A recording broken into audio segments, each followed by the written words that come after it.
I'm very happy to have with us today Dhimant Parekh. Dhimant is an impact entrepreneur, well known in the Indian sustainability landscape for building Asia's largest impact content platform, The Better India, and India's first sustainability focused subscription products, The Better Home. Welcome, Dhimant. Thanks, Suman. Thanks. You recently wrote an article which I thought was very interesting, which you titled, Really, Who Has Time for Leadership? And that got me thinking, and this is, I think, true of most people in leadership positions. I mean, there's just so much to do. So who has time for leadership? So let me start at the very basic. So tell us a little bit about what does leadership mean to you?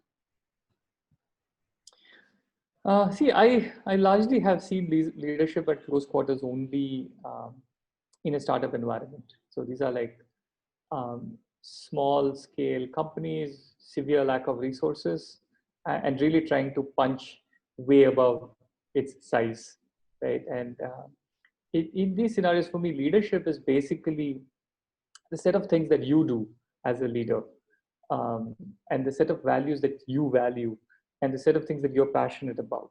I think that basically translates into what other people will start seeing about what you do and following those things. So I think leadership gets set by the things that you do, not the things that you say. So it's definitely not about the vision statement you come up with or the mission that you come up with or any of that stuff. At the end of the day, it is what you do. And that is, to me, leadership pretty much in terms of how it gets manifested in the organization. Leadership at a fundamental level also means that you are the sole sort of person responsible to look after the direction in which your entire organization is going. Not that you're the sole executor of that, but you're the person who's responsible in terms of making sure that it's going in the right direction. You're responsible for making sure that the people who are part of that journey are engaged and are happy to be a part of that journey. Yeah, I would say that's pretty much a bunch of things that defines leadership for me. Great. Yeah, I like that what you said. It's not what you do. It's not what you say. It's what you do, and maybe also what you don't do, right? So. Oh yeah, absolutely. Actually, that's a bigger point. I've realized that stuff that you don't do gets picked up very, very quickly, and that also sets the tone for leadership and culture, both.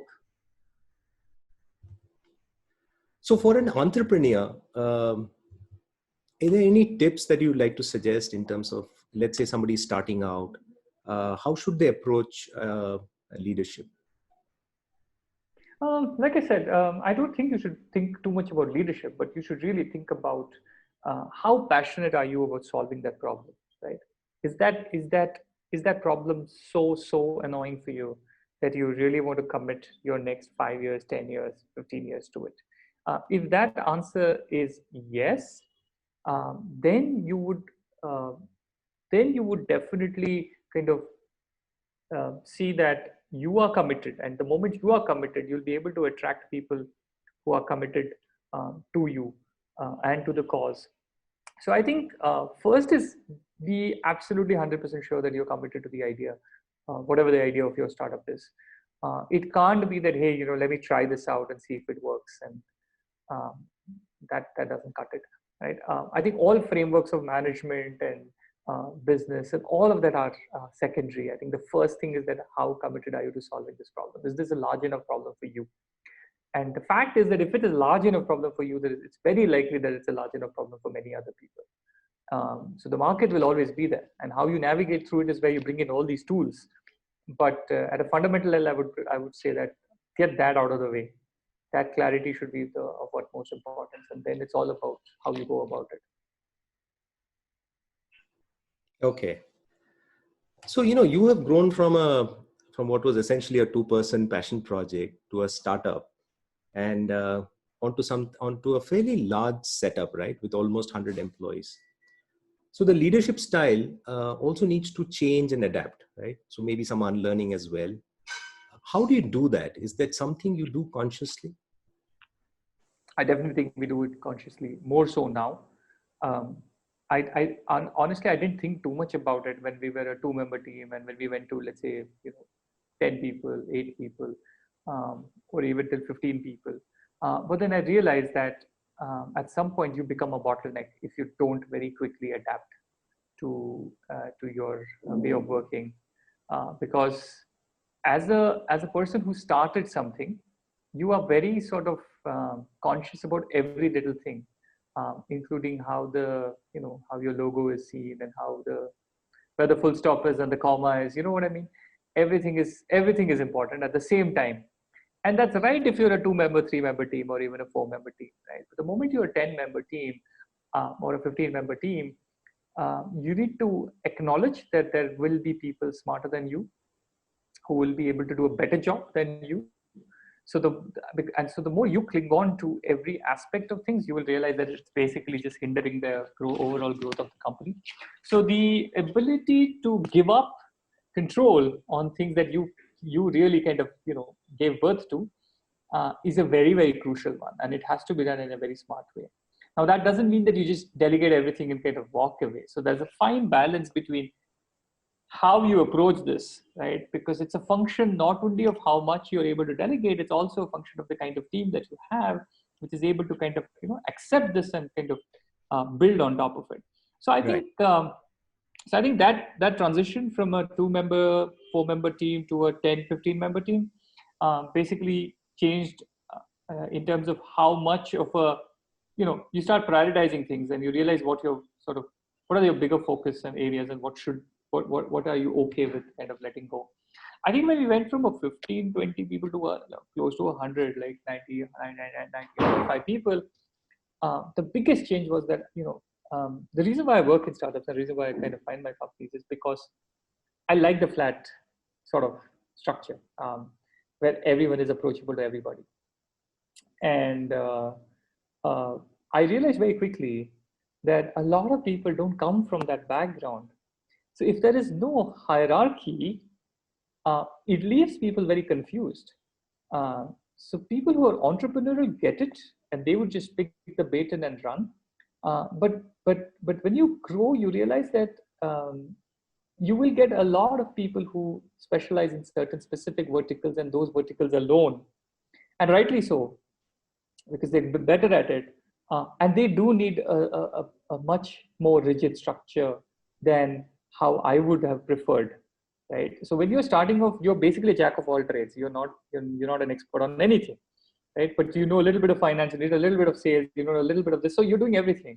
And then the initial set of people that I attract will also be generalists, so the culture kind of then, of course, becomes suddenly you have 8 people, and all these 8 people can do pretty much everything, right? From sending a courier to, ordering tea to having a sales call with someone, right? But then you realize that as you kind of grow beyond the 30, 40 mark, you will attract people who are very good at that one thing, and you cannot have a structure which doesn't allow them to only focus on that.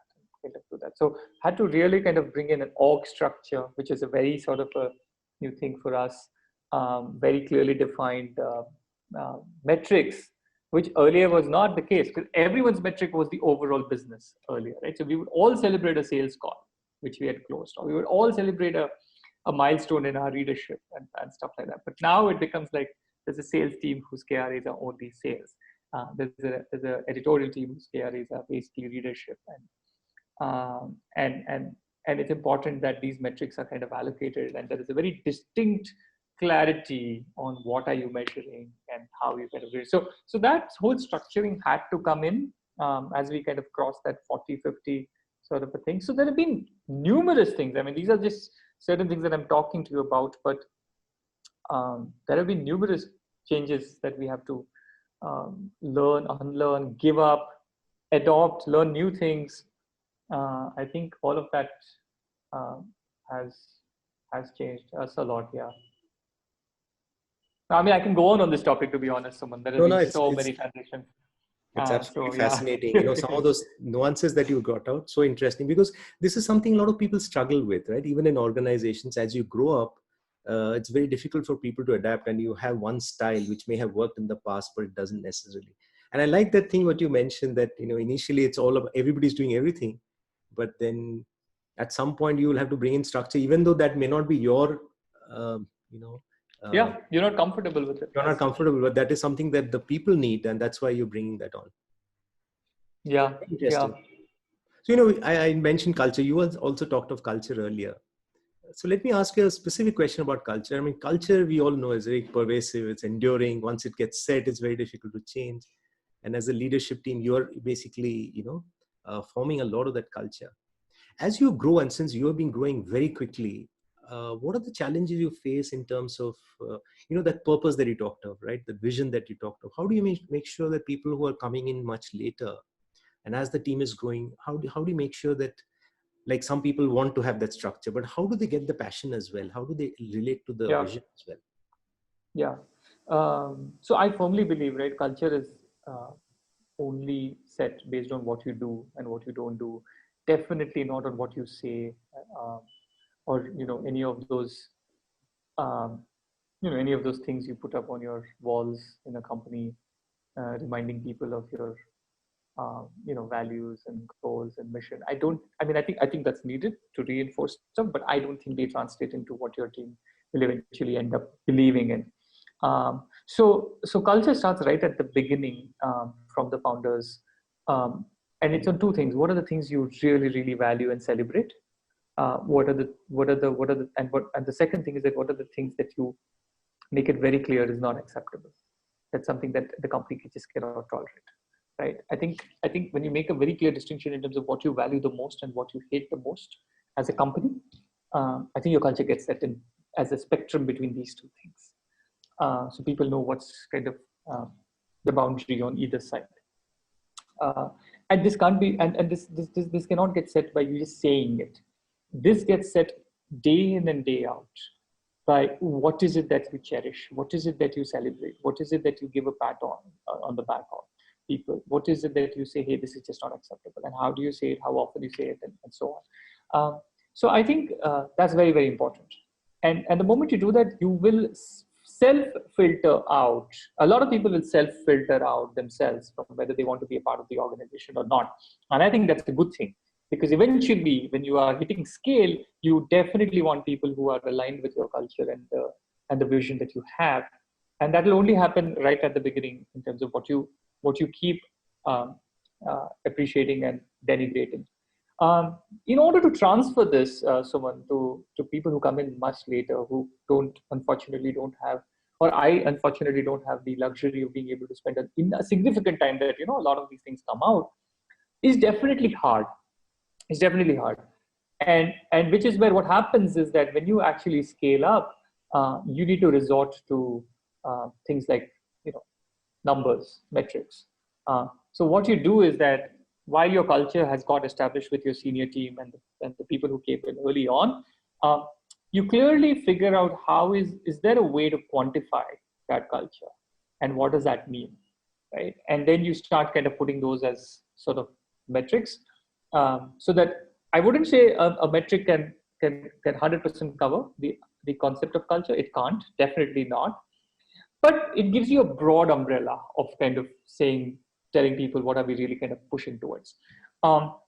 In addition to that, how your set of activities that the organization conducts itself will start kind of giving some indicators to the culture of the company, right? So for instance, I'll give you an example, right? For instance, we have we are on Slack, which is our sort of internal communication channel.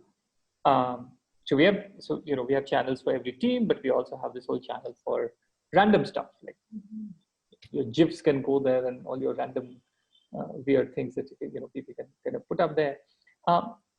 The point is that if you actually look at that, and if you look at the conversations, you will very quickly understand what is appreciated in this company, and what are people really talking about, what are people interested in.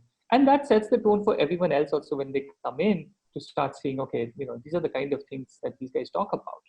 And that kind of starts getting imbibed over this thing. So in that context, I think I have found virtual tools like, these Slack and, what we use to actually be a great instant visibility to how the whole company looks and what's the flavor like, right? Because I can quickly hop from different channels. I can go to the HR channel. I can go to the general channel or the random channel and just really see what's going on. And I think that itself gets you a very good idea of what the tone is of the. It's like you're walking into a room and you're listening to conversations and you realize what this room is about, right? And I think that's really how we are seeing it pan out. But it's definitely a hard challenge. You will always have people who will have very, very differing values from you. And I think you as a leader should be okay with it. Because the last thing you want is a homogeneous blob, which is really not questioning anything, right? I think it's you should be okay with it, uh, and I think we should nurture that also. But more importantly, culture is about what you value the most, and I think that those things can't be compromised on, right? Like we definitely don't. For instance, things like empathy is supremely critical for us. We cannot have people screaming at the other person. I mean, it's a no-brainer that no matter how skilled you are, it's not our culture. So I think that really how for us culture has kind of been set. Excellent. Yeah. So, and as you grow, it's, like you gave that example of empathy, that's coming from your own value system, that it's not okay under any circumstance.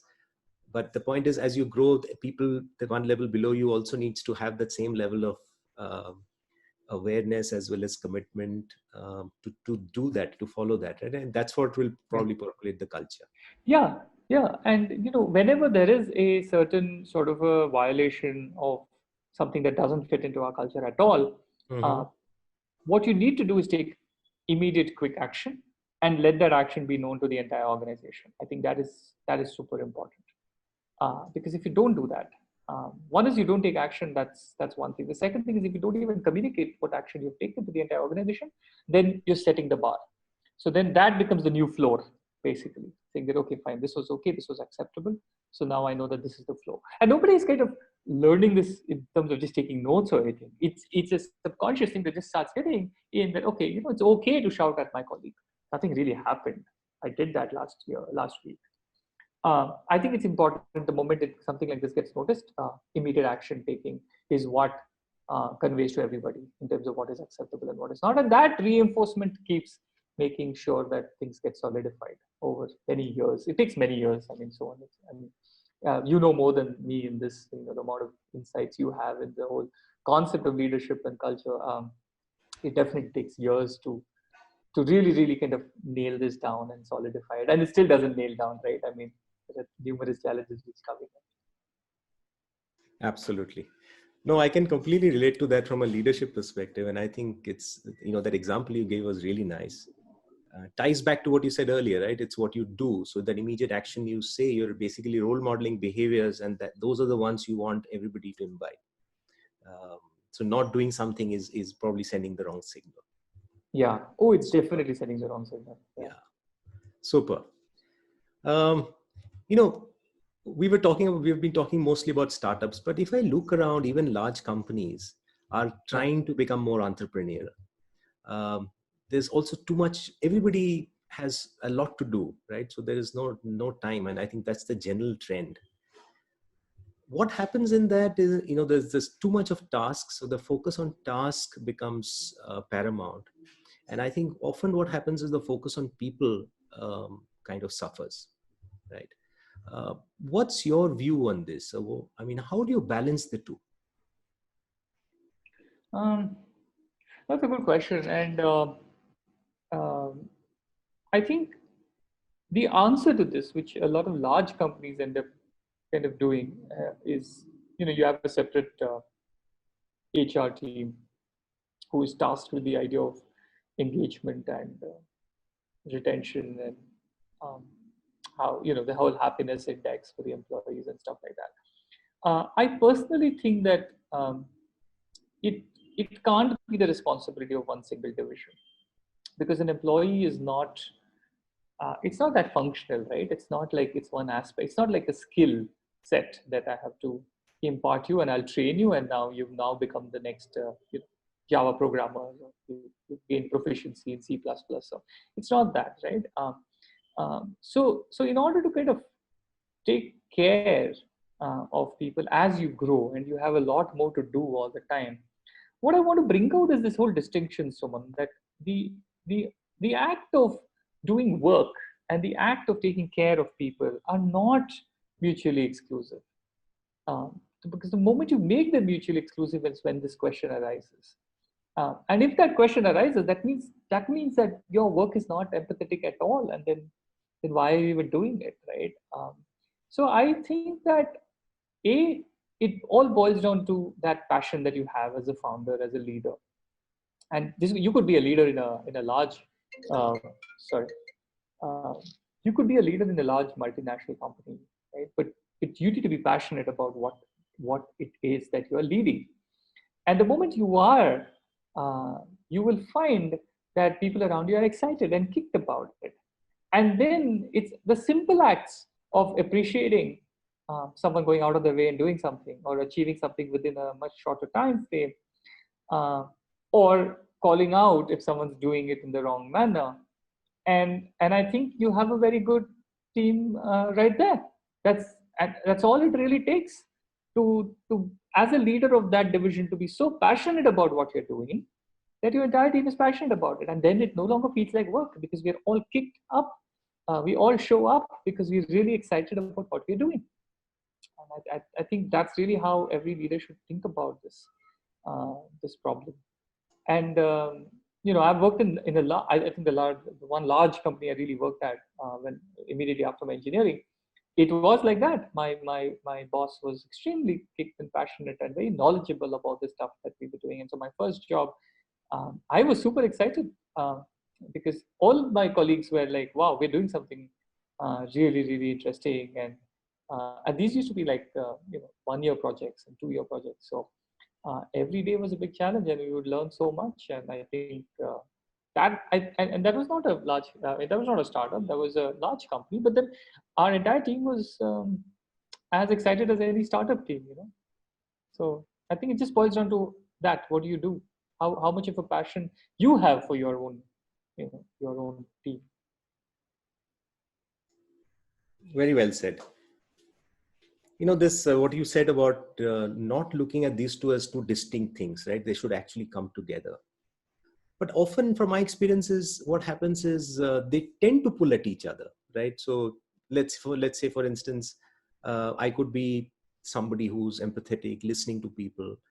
But when there's a time crunch, without realizing, probably I get more authoritative, right? And then people see me as micromanaging because I just don't have the time to, build consensus and things like that. So sometimes they could be pulling at each other. So one is, of course, being mindful. Can you relate to that? Do you face situations like that?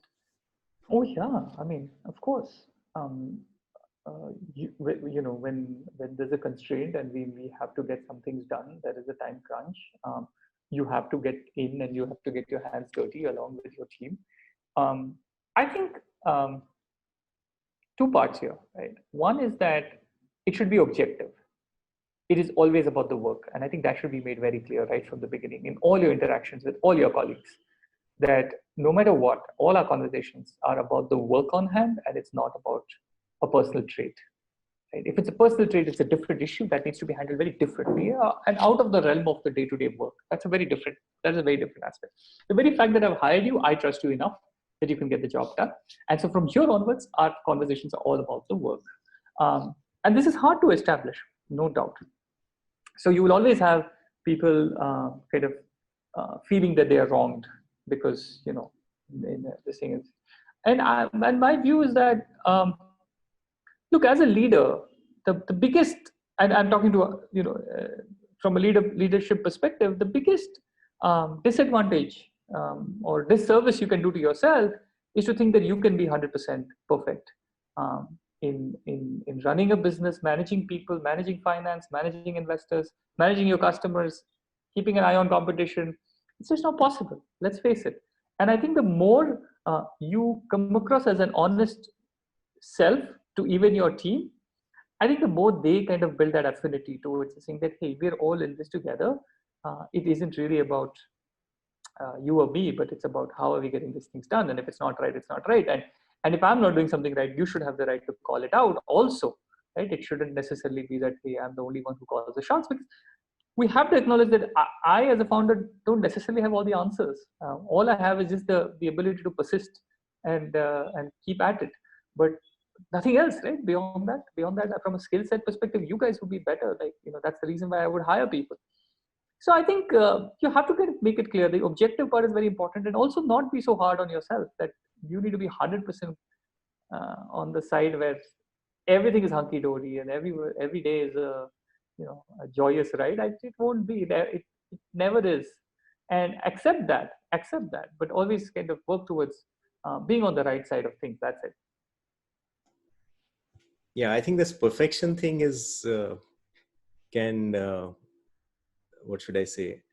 I'm just trying to link it to that previous thing that you said, right? I'm doing something when you're right in the beginning, you're even looking at a logo, and then you're letting go, which is, I think, very important. But often what happens is you let go, and then what comes back is not perfect according to you. And then promptly you take that control back, right? So I think for a lot of leaders, it's about letting go becomes so challenging because they're also into perfection, right? And you mentioned that in your article. Would you like to add something about, I mean, how do you resolve that? Yeah, so I've seen this at close quarters also, right? And personally, my view has been, and this largely because of the tech background that I have and the tech startups, we've always valued and prioritized shipping a product rather than getting it perfect. And it's more an iterative process for us.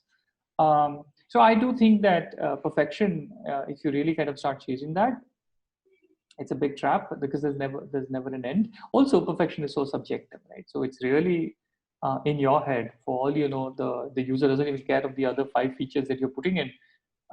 Just the first feature that you came up with would have been enough, and it would have just run.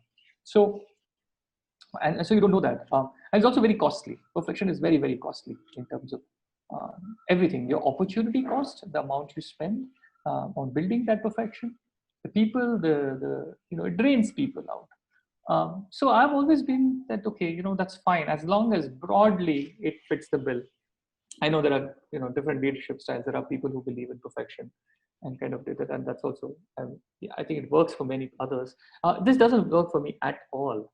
So when you let go, and you as a founder, you always find faults in other things, and it's not that you have a lot of time on your hand to find faults. It's just that because you care so passionately about it, all these things, all these small gaps kind of stand out for you as a founder. So the key then becomes, how do you pick your battles? Do you go after that small logo change, or do you say, hey, forget that, but I really think that the flow for shopping on my website is not very good. It's not a good checkout process. Let's fix that, right? And I think choosing what will eventually matter the most becomes a skill, and then that you need to kind of really learn, because otherwise you can become this grumpy founder who is never satisfied no matter what people do. And then what happens is that people just say, oh, whatever, let him decide, right? I'll just send him something anyway, he's going to rework it, so why should I put in the effort? And that's fair. I mean, if I had a boss like that, like, why would I even bother? I would just put a mediocre thing out there, and anyway, it's going to get reworked and put out. So you become your own bottleneck, your own company's bottleneck. And second, you're just not tapping into the amazing skills that the people you've hired have.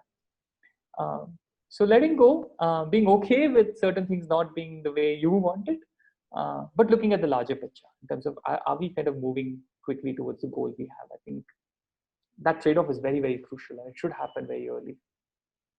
You can kill your company if you don't do it.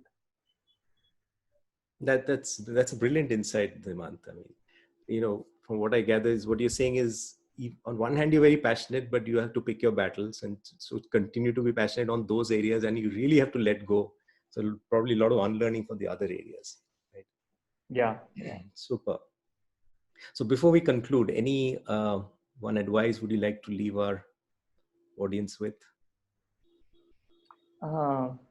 Yeah, I think the biggest advice is that don't really kind of go with, or don't kind of straddle yourself with a lot of frameworks and tools and stuff, but really go with the fundamental thing about how passionate you are about solving a problem. Find like-minded people who are equally passionate about solving that problem, and before you know it, you will have your own style of leadership and culture in place without you having had to really sit down and brainstorm and put it down, right?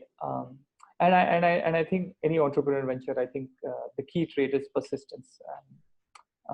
You know, I can't seem to emphasize this enough to people. A lot of people expect results in a year or two, going by what gets glamorized in media.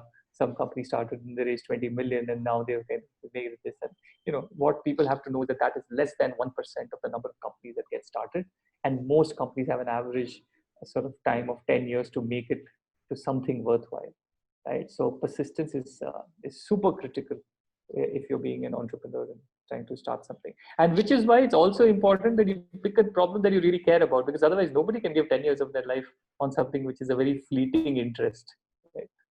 So these two things are very sort of, I would say, my sort of learnings. Lovely. It's always been energizing talking to you, Dhimant, and so was this talk. Thanks so much for taking time out. Yeah. Thank you so much, Sumana. It's a pleasure, man, being on this. Okay. Thank you. Bye-bye. Super. Thanks.